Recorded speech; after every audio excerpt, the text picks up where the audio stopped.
안녕하세요. 책 읽는 뮤즈입니다. 오늘 소개할 책은 감정의 발견 두 번째 시간입니다. 감정 인식하기. 나의 진짜 감정을 바깥으로 꺼내기 어려운 이유. 솔직하게 표현하면서 살다 보면 인간관계에서 너무 큰 부담을 지게 돼요. 내 감정을 공유하고 나면 아무도 내 곁에 있고 싶어 하지 않을 거예요.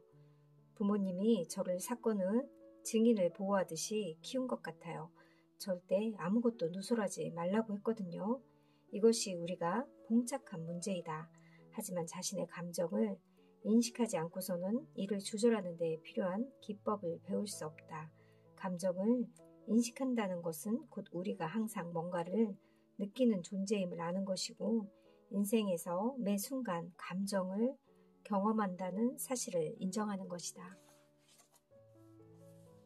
파괴적이고 불쾌한 남들이 좀채 참아주기 힘든 행동으로 부정적인 감정을 표현할 때가 있다.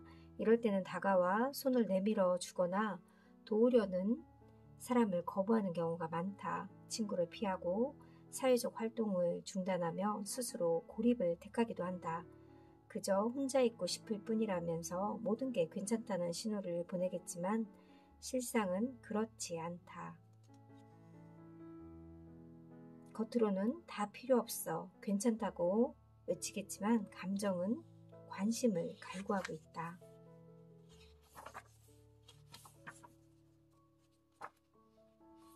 감정 이해하기. 감정의 밑바닥에는 대체 무엇이 깔려 있는가? 감정 이해하기는 여행과 같다. 모험이 될 수도 있다. 여정을 마칠 때쯤엔 예상하지 못했던 새로운 곳, 갈 생각조차 하지 않았던 어딘가에 도착해 있을 것이다. 그리고 전보다, 아니 우리의 바람보다 더 현명해질 것이다. 앞으로 나아가는데 그 외에 다른 방법은 없다. 사랑하는 사람, 소중한 동료, 친한 친구처럼 가까운 사람의 감정을 마주하기는 매우 어렵다. 인간관계가 꼬일 가능성이 분명히 존재하기 때문이다. 심리학자들이 말하는 평가 이론도 늘 염두에 두어야 한다. 긍정적이건 부정적이건 많은 감정의 기저에는 보편적인 주제가 깔려 있지만 각각의 원인은 사람마다 다르다. 인간은 온종일 매 순간 무의식적으로 상황이나 경험을 평가하고 이렇게 내린 평가는 다른 감정으로 이어진다. 나는 대중 앞에서 연설할 때 짜릿한 흥분을 느끼지만 당신은 두려움에 얼어 붙을지도 모른다. 어떤 사람에게 두려움이나 불안을 일으키는 뭔가가 다른 사람에게는 영향을 미치지 않을 가능성도 있는 것이다. 중요한 것은 그 사람의 경험이다. 수치심, 죄책감, 부끄러움. 수치심은 외부의 판단에 의한 결과이다. 우리가 도덕, 윤리, 규범이나 관례를 깼다고 다른 사람들이 믿는다는 인식에서 비롯한 감정이다. 수치심을 느끼는 사람은 남들이 자신에 대한 평가치를 낮췄을 것이라고 생각한다. 괴롭힘을 당한 피해자가 큰 상처를 받고 고립되는 까닭은 신체적 고통을 받아서라기보다는 자신의 존재 가치가 떨어졌다고 여기기 때문이다. 질투와 시기.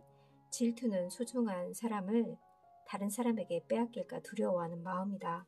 우리 모두 분노가 수반된 사랑의 질투를 목격해 보지 않았는가? 분노와 질투가 조합되면 불이 붙기 쉽다.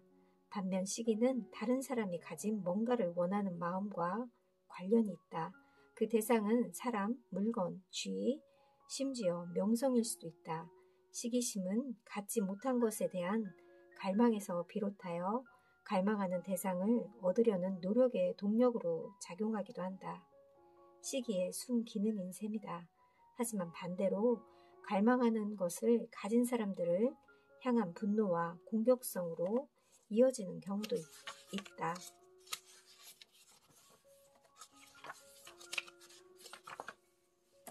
힘들고 괴로울 때 감정을 스트레스로 뭉뚱그리지 말라.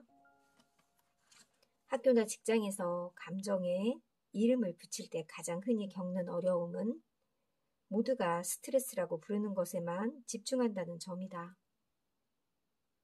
하지만 질문을 하면서 스트레스로 뭉뚱그려 표현하는 감정을 탐색해 보면 최소 4가지 감정으로 드러난다. 불안, 두려움, 압박감, 진짜 스트레스. 언뜻 보기에는 4가지 단어를 모두 돌렸어도 될 것 같은 각각 근원이 다른 별개의 감정이다. 감정을 이해하고 이름을 붙이면 일어나는 마법 같은 변화. 나는 감정에 이름 붙이기에 엄청난 위력을 직접 목격했다.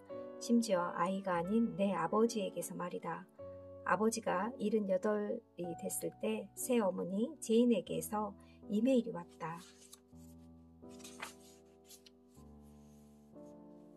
한번 자신에게 물어보자. 지금 내 기분은 어떤가? 최대한 많은 단어를 떠올려보라. 평소 사용하는 단어보다 정확한 의미를 담는 것으로 이렇게 발전해 가면 된다. 감정에 명확한 이름을 붙이지 못하면 우리도 자신에게도 다른 사람에게도 스스로를 알릴 수 없다. 그러니 다음 단계를 배워야 한다. 이번에는 감정 표현하기다. 감정 표현하기. 감정에 대해 침묵하면 고통이 끊임없이 반복된다. 돌이켜보면 내가 어린 시절에 겪은 모든 트라우마의 중심에는 감정을 표현할 수 없다는 생각이 있었다.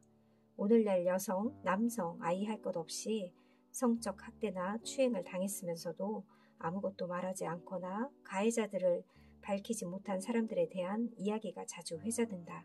그들이 왜 그랬는지는 명백하다.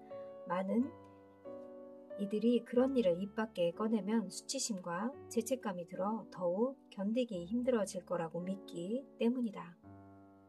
아무도 자신을 믿어주지 않는다고 생각하거나 가해자가 보복할 것을 두려워하는 까닭에 털어놓지 못하는 경우도 있다.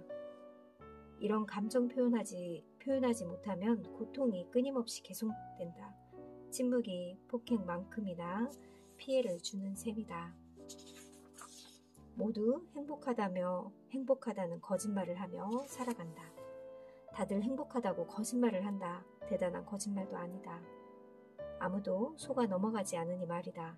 하지만 우리는 그 거짓말을 멈추지 않는다. 일방적인 감정, 분출도 억압적인 감정, 노동도 모두 해롭다. 우리에게는 감정을 표현하는 방법에 대해 저마다 다른 기대치와 개인적인 규칙이 있다. 건강한 삶을 살아가는데 방해가 되지 않는다면 괜찮다. 그러나 대부분은 감정을 억누르게 하고 심지어 역효과를 일으킨다. 아들에게 어린 시절에 힘들었던 경험을 들려주면 안 된다는 아버지의 규칙은 자기 나름대로의 내적 논리에 따른 결과이겠지만 실생활에서는 수치심과 공격성으로 드러났다. 감정 표현하기의 핵심은 편견 없는 경청. 우리는 노골적인 무관심을 드러나는 신호를 보내는 데 능숙하다. 이는 방어적인 몸짓, 시선 회피, 미묘한 억양, 조금 오래 지속되는 침묵을 통해 전해진다. 동시에 누군가의 관심을 잃는 것이 얼마나 마음 아픈지도 잘 알고 있다.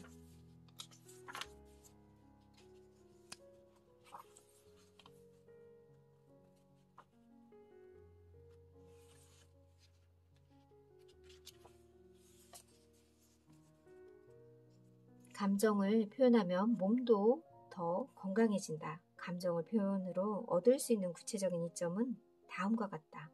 병원 방문 횟수의 현저한 감소, 면역 기능 개선, 혈압 저하, 장기적인 기분 향상, 스트레스 감소, 대학생의 경우 성적 상승, 결근율 저하, 마음 챙긴 호흡,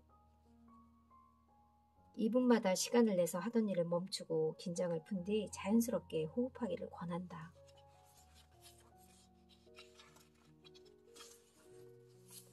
자기 대화도 우리가 가끔 쓰는 방법인데 자신을 향해 큰 소리로 말하는 것처럼 조용히 생각을 표현하는 것이다. 자기 대화의 가장 좋은 점은 종종 하는 일이기 때문에 별로 힘이 들지 않는다는 점이다.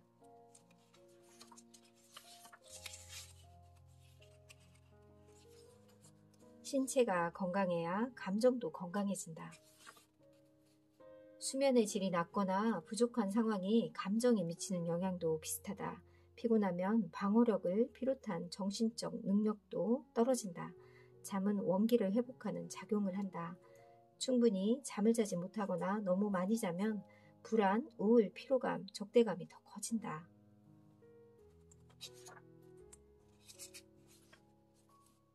제3부 행복과 성공을 부르는 감정기술 적용법, 가정에서의 감정. 우리는 제각각 다른 감정, 프로그래밍을 가지고 이 세상에 태어났다. 자극받고 활성화되고 흥분하고 놀라는 지점이 저마다 다르다. 어떤 사람은 다른 사람들보다 감정을 강렬하게 경험한다. 감정 반응에서 회복하는 속도도 제각각 다르다. 하지만 이러한 개인적 차이가 감성 능력을 익히는데 영향을 미치진 않는다. 연구에 따르면 과도하게 반응하도록 양육된 아이들조차 잘 배울 수 있다고 한다.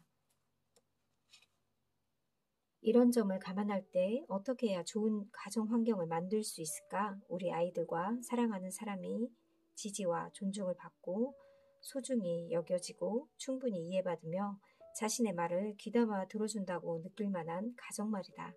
인내와 수용, 유머와 즐거움이 가득 찬 가정을 꾸리려면 무엇이 필요할까? 부모가 감정을 능숙하게 다루면 아이들도 자연스레 따라 배운다. 감정 표현을 허락하면 힘을 기를 수 있다. 스스로에 대한 진실을 직시하면서 자신과 아이들의 감정을 고려하는 일은 쉽지 않다. 하지만 감정을 부인하거나 과잉 반응하는 것보다 훨씬 낫다. 부모가 감정을 능숙하게 표현하는 모습을 보면 아이들도 감정을 제대로 표현하는 법을 배운다. 감정어휘. 한 연구에서 연구자들은 정교한 언어로 감정을 표현하는 어머니의 아이가 감정 조절에 더 능숙하다는 사실을 발견했다. 연구자들은 자신의 감정 상태를 표현하는 능력은 다른 사람들의 도움이나 위안을 얻어내는 힘이라는 점에서 중요한 감정 조절 능력이라고 썼다. 이 문장의 핵심 의미는 부모가 감정을 표현하는데 많은 단어를 사용하면서 아이들도 자신의 감정을 더 잘 표현하며 공감 능력도 더 발전한다는 것이다. 아이들은 끊임없이 부모를 관찰한다. 기억하라, 당신의 아이들은 갓 태어나는 순간부터 당신을 면밀히 연구한다. 그들은 당신의 어조, 미세한 표정, 모든 동작과 스킨십, 보디 랭귀지를 읽고 단서를 파악한다. 그리고 당신의 말보다 많은 의미를 전하는 분위기를 감지한다. 감정을 효과적으로 조절하는 또 다른 방법은 조절해야 할 때를 미리 떠올리는 것이다. 대부분의 경우 일과를 마치고 집으로 돌아갈 때 잠재적 발화점이다.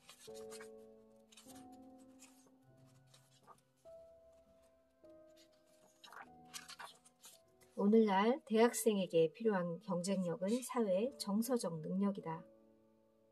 주로 아이비리그 대학을 대상으로 한 나의 비임상 연구 결과를 보면 학기 초에 학생들은 흥분과 불안, 행복과 피로, 자신감과 두려움처럼 즐겁고 불쾌한 감정이 건강하게 섞인 감정을 경험한다.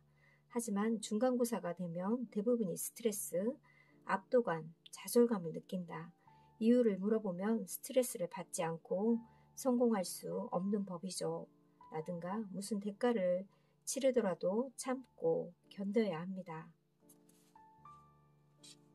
1등 해야 할까요? 같은 대답을 한다. 1등 해야 하니까요? 같은 대답을 한다. 직장에서의 감정. 잠에서 깨는 순간부터 우리의 감정이 어떻게 흘러가는지 생각해보자. 침대에서 눈을 뜨면 출근하는 생각에 기쁜가? 아니면 이불을 머리 위로 끌어당겨 숨고 싶은가? 가장 자주 대면하는 몇몇 동료를 떠올려보자. 이들을 만날 생각에 미소가 떠오른가? 속으로 신음하는가? 사무실이나 가게나 공장에 도착한 당신은 일이 선사하는 도전의식과 즐거움에 몰입하느라 시간이 쏜살같이 지나간다고 느끼는가? 오늘날에는 특히 감성 능력이 업무 성과를 좌우한다.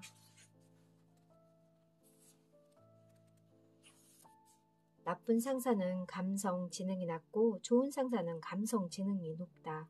감성 지능은 조직 행동학자들 사이에서 상당한 관심을 받고 있다.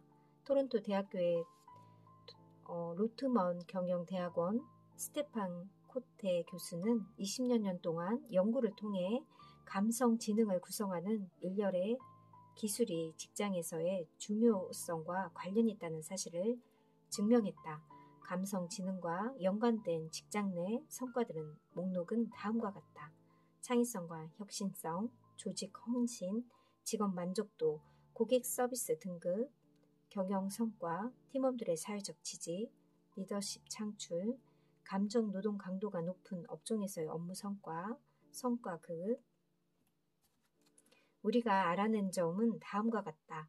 실무 책임자가 뛰어난 감성 능력을 갖추고 있으면 직원들의 의욕, 존중감, 행복이 50% 높아지고 좌절, 분노, 스트레스가 30에서 40% 낮아진다. 만약 사장이 당신의 감정을 무시한다면 돌아보지 말고 회사를 떠나라. 직업을 고민할 때는 일반적인 관심사인 급여, 근무 조건, 발전 가능성 이외의 부분도 살펴야 한다. 우리가 많은 시간을 보내며 에너지를 쏟을 곳의 감정적 분위기에 대해서도 관심을 가져야 한다. 대놓고 솔직히 여기서 일하면 기분이 어때요? 라고 물을 수 있다. 면접관이 깜짝 놀라기도 하겠지만 흥미롭고 유용한 대답을 들을 수 있을 것이다. 늦은 말, 감정 혁명을 이루자. 감성 능력은 우리 내면에 숨어있는 잠재력을 푸는 열쇠이다. 이런 능력을 개발하는 과정에서 우리가 가슴과 가슴, 마음과 마음으로 노력한다면 지금껏 우리가 경험해왔던 것과 다른 그리고 상상했던 모습에 더 가까운 문화와 사회를 창조할 수 있을 것이다. 사회 전체를 바꾸기란 쉽지 않다. 하지만 노력해야 한다.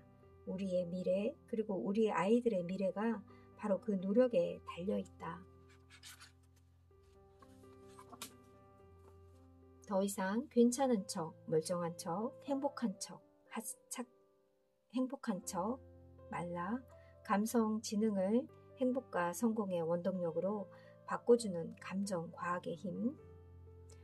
이 책은 우리가 살면서 늘상 느끼는 게 감정이지 않을까 하는 생각을 하면서 이 책을 읽어봤는데요. 자기 감정을 잘 인식하고 감성 지능에 대해서 재발견하는 시간이 되었다고 저는 생각했습니다. 감성 지능으로 행복과 성공으로 가는 그런 힘을 길릴 수 있을 것 같습니다. 감사합니다.